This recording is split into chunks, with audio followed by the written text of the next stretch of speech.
Correction de l'exercice numéro 30, c'est le premier exercice sur trouver les abscisses de points. Il n'y avait pas la consigne, mais la consigne avait été donnée oralement.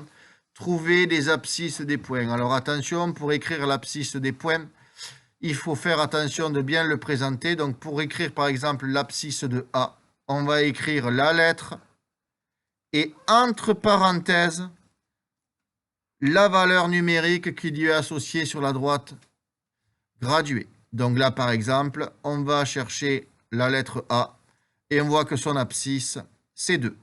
Donc on écrira A, entre parenthèses, 2.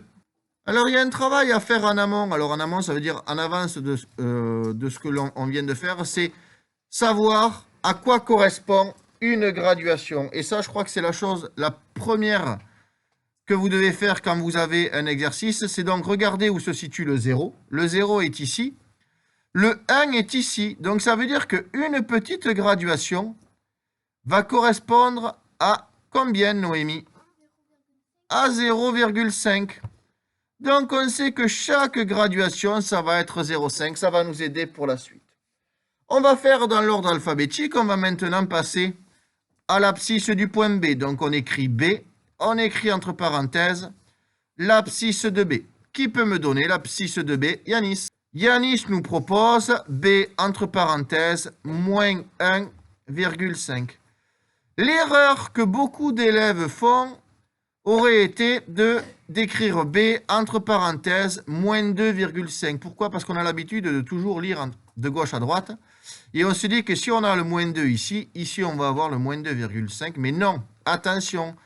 Quand vous avez des nombres qui sont entre deux graduations, regardez la graduation qui est avant et la graduation qui est après. Là, on a moins 1 et moins 2. Donc, forcément, le nombre qui est ici va être compris entre moins 1 et moins 2. Donc, on va bien avoir moins 1,5. Je reviens rapidement sur le A. On aurait pu écrire l'abscisse de A différemment. On a écrit A entre parenthèses 2. On aurait pu rajouter quoi dans la parenthèse qui n'aurait pas changé notre résultat, Nina? On aurait pu écrire A entre parenthèses plus 2. Mais quand c'est un nombre positif, on n'est pas obligé de le faire.